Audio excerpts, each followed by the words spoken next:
Well, I want to welcome to the program Chris Stefanick. Chris, thanks so much for taking some time to be with me today. Yeah, what a blessing to be with you, man. Thanks for having me.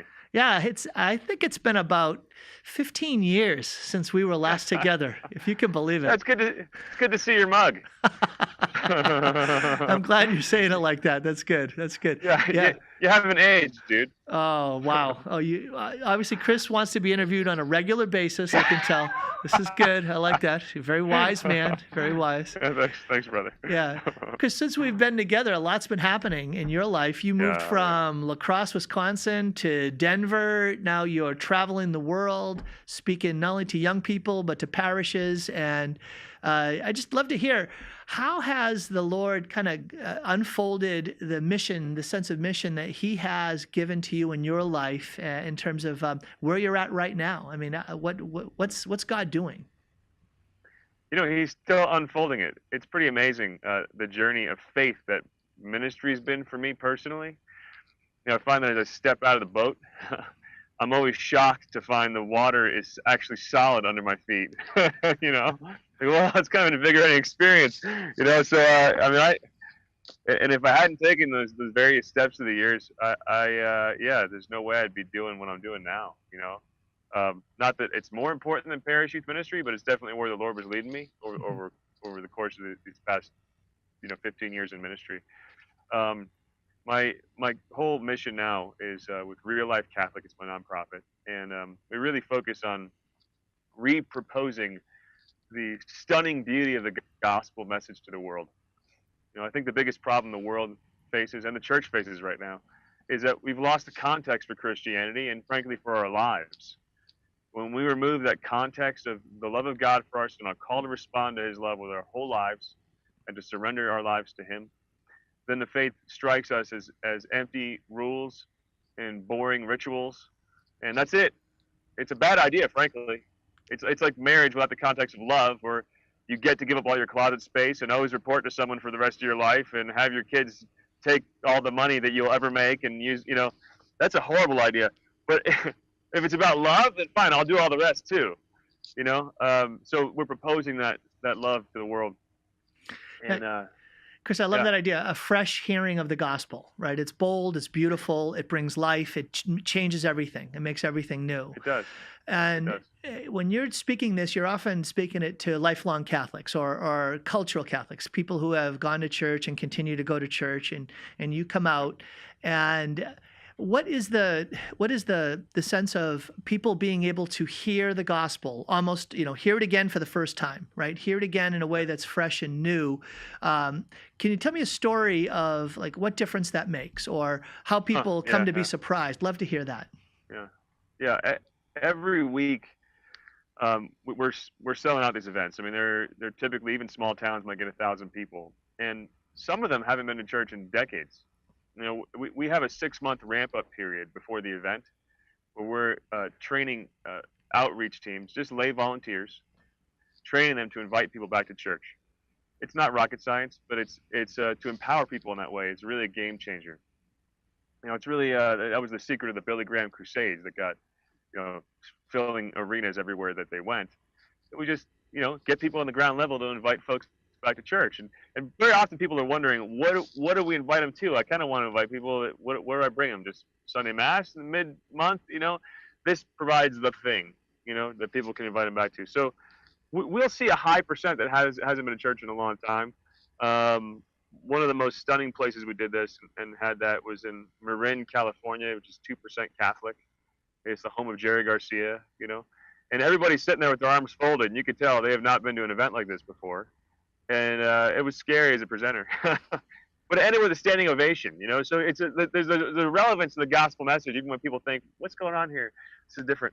I was in Mississauga, Ontario, a couple weeks ago. One of the guys organized the events, got his grandpa to go. Grandpa hadn't been to church in 30 years.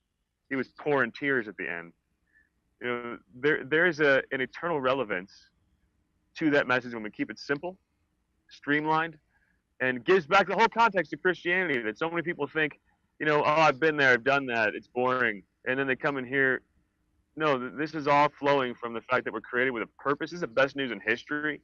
When it's delivered in a compelling way, that it's full of stories and makes them laugh or makes them cry, and then they're hearing through all that. Wow, my life has meaning. God loves me. I'm called to live in that love, and here's how I'm supposed to do that every day. It's a game changer. It's an absolute game changer. Pope Benedict said that God becomes God when he becomes the living God, not just a concept in the Yeah, mind, but you have that sense of an yeah, encounter. I had yes, the pleasure of interviewing Father beautiful. John Ricardo last week, and he talked about his emphasis is on the encounter. It's on meeting Jesus, and how Yeah, without that meeting of Jesus Christ, the living Lord, in a deep and personal, intimate way, it's just those rules. It's just those commandments. that's it. And That's it. so when you talk about presenting this gospel in Reboot Live, right? And folks, go to reallifecatholic.com and you can learn about events where Chris is doing this and learn how to invite Chris to come to your parish. Chris, when you talk about like hearing this gospel in a way that's fresh and new through stories and humor, and it's touching them, are they coming away with that sense that, my goodness, I never knew that I could be met by Jesus, that he's actually knocking on the door of my heart. Yeah, He's meeting me. absolutely. I mean, that's the whole goal of the event. And that charisma. I think we complicate things too much. Really, if I'm to think like how are we pulling that off at these events? There's no real secret sauce. Mm-hmm. I mean, the word charisma is the word that Pope Francis used to describe what the gospel is: an announcement. An announcement's not a really long, complex dissertation. An announcement is something you could stand on the hill of the town, shout it out at the top of your lungs, and before you run out of your voice, you got it, you got the message across. It's somehow we've lost that art, I think. And we need to bring it back. We're not the Catholic Church, even though we had this. Obviously, we're not primarily known as the Church of the Gospel message. Mm-hmm. That's a tragedy, right? It Yeah. really is. And I think Pope Francis is. I mean, all our popes have been saying this. I mean, Pope Benedict XVI had quotes that are exactly like Pope Francis's about how we can't just be identified with certain commandments and prohibitions and rules and regulations. Or otherwise, the church comes off as an antiquated rule giver. That's almost verbatim. Pope Francis comes saying the same thing, and the news media obviously doesn't report news; they create it and say this is a total break with all his predecessors. But I think one unique thing about Francis's approach to ministry is that this particular message, it has been a central thrust of his whole pontificate. That we have to come back to that simple message. That the rest of it's all beautiful, but only because of that simple message. Yeah. Chris, I think one of the things that can happen, especially for those of us who've maybe grown up in the church, is that we think that somehow Catholicism or Christianity makes a better life, but not a new life. And one of the things that I've been reflecting on is that Jesus isn't necessarily an entrepreneur, like finding a better way to do things. He's an innovator. He actually disrupts, dislodges, and establishes, right? When he brings the gospel, Awesome. it disrupts. It's annoying how he does that. Yeah, isn't that something? And it's both I think what makes it supremely attractive, but also something that makes it a stumbling block, right? Because it's going to change everything. It's going to change what we value, what we see, how we live. It changes everything when we've met Christ. He becomes the supreme value. He becomes the reason for our lives. And I think that even for Catholics, right, who have been immersed in the message of the gospel, somehow we've heard it but haven't heard it. And to realize that everything changes when Christ breaks in, breaks open, and then says, I'm going to dislodge that whole old way of looking at things. Now everything is new. But it also means the cross, right? And it's Lent, right? And so it means being willing to die in order to rise. And I think sometimes we want to jump over the death and just arrive at the resurrection. And so Sometimes.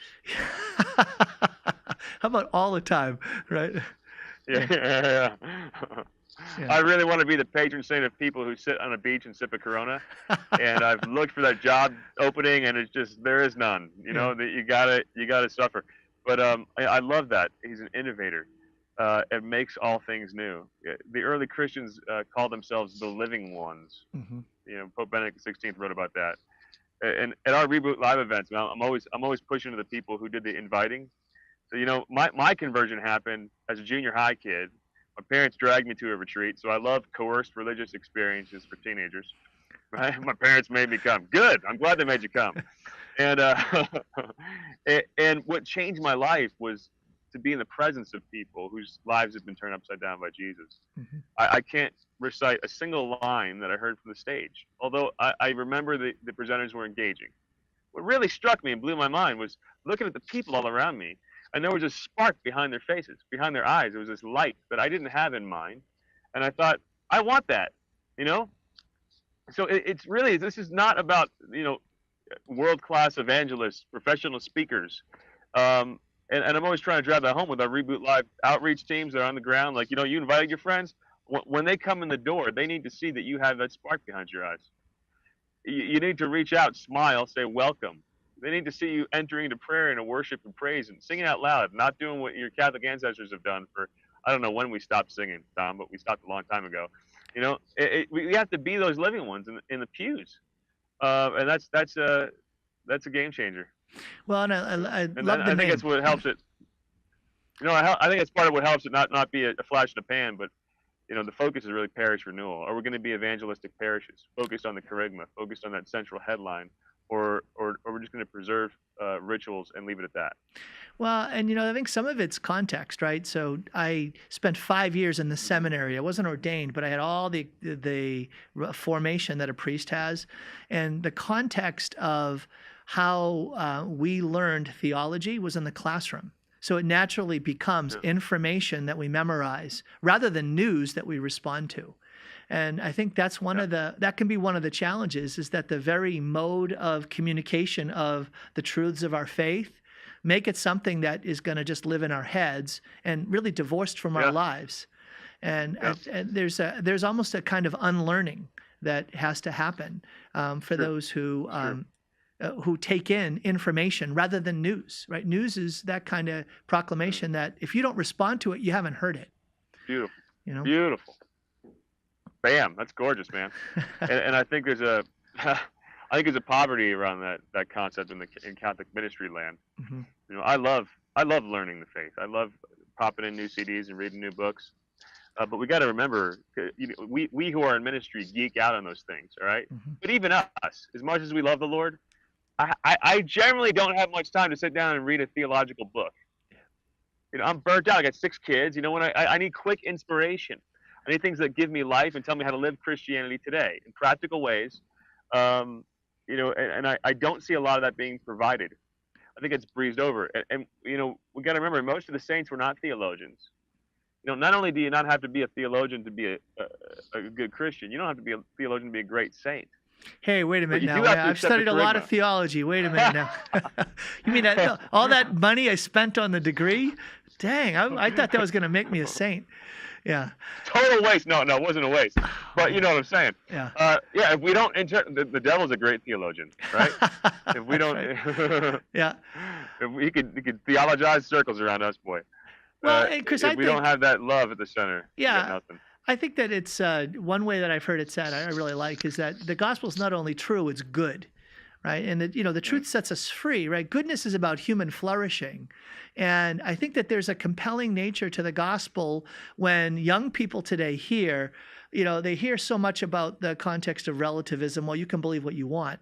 No, it works. The gospel works. Do you want to flourish as a human being? Do you want to be alive? Do you want to be free? Like, welcome Jesus in, and you will flourish as a human being.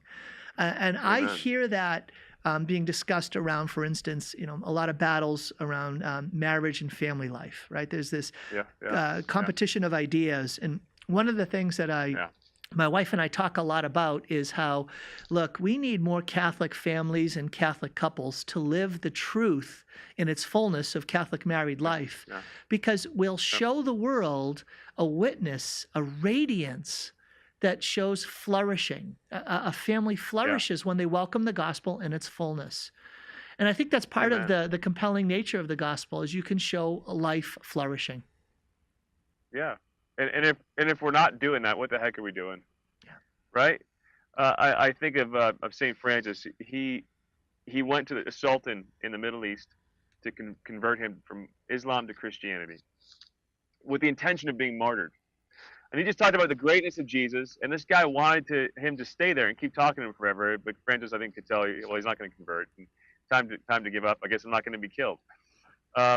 Francis was followed by a wave of Franciscan martyrs who went there, and I think the approach was a bit different, where they pointed out a little more directly what the problem was with Islam, and claims that maybe Muhammad was a heretic, and okay, I'm sure they're great saints because they're willing to die for the truth.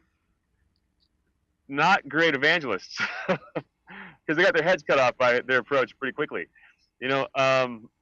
When we just present the attractiveness of what we are, it makes people curious. It makes people want it, and so it's a great lesson in that for us. Yeah, we're called to be witnesses and not to be bending when it comes to fundamental principles. But if the world loses the context, which is this good thing that we're presenting, we're not going to convince anybody. Yeah. Really. No, Chris, I completely agree. I think, okay, let's stay with St. Francis, right? When did his first followers come to him? It was when he was responding to what he heard the Lord say to him from the cross, rebuild my church. And here he is. Yeah. He actually got it wrong. He's like physically rebuilding the church down on the plain below Assisi. Yeah. And it was there that his first followers came to him. So he is actually trying to respond to the gospel with his life, and that's what radiates. That's what is magnetically attractive. And I think that's what we need to go back to. It's not just, okay, I've got the proposition just so, and that's going to somehow change hearts and minds. No, it's the truth that takes root in our hearts and shines in our lives. And that's what's so exciting about what you're doing for me, is that you guys are committed to be radiant witnesses, of the gospel. Thanks, brother. Thank you. Yeah, and anybody's watching, check it out. reallifecatholic.com and Absolutely. Live. It's all the info's on there. Yeah, and now you also do quite a bit on media. I want to respect the time we have today, Chris. So you also do quite a bit online. You've committed to evangelizing, being really a digital ministry, missionary in the digital world. I think that's such a really a key place to be able to reach a young generation that spends more and more of their time in that digital world. What gave you a fire to do that? Or an older generation, because frankly, attention spans are very short when it comes to learning about the faith. You got to be able to say it in a couple minutes in a visually engaging way, and then people will suddenly listen.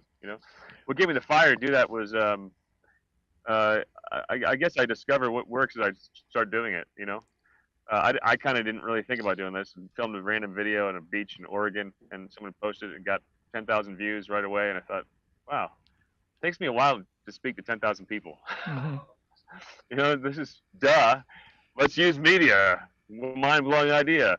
Every month we're producing new videos. I got a TV show coming out soon, radio spots. If people want to get that stuff and share it with the world, on my website you can sign up for the newsletter, and you get that in your inbox. We also take someone to the Holy Land every year for free who's on my newsletter list. So don't want to miss that. But yeah. But I've seen tremendous fruit through those videos and radio spots. Like more than I expected. They get around. Just talking about the basics of the faith, how to live it out every day. Yeah. Well, if you haven't been to his website, please go to reallifecatholic.com. It's a great website. I love the videos that are there. A lot of free goodies for you all. And again, especially for young people, Chris does so much to reach young people, to be able to come to faith, recognizing how Christ wants to be part of their lives. But Chris, I love the way that you're expanding your ministry to be able to reach out to parishes and help parishes come alive. I think that's so critical today. There are a lot of efforts doing that. And I'm thrilled that you're one of them, pushing forward and again, letting the gospel have a fresh, to give it a fresh hearing. So thank you for committing to do that. Thanks, man. Yeah. Thanks for having me on. A real honor talking to you, Tom. Absolutely. It's a pleasure to connect with you again, Chris.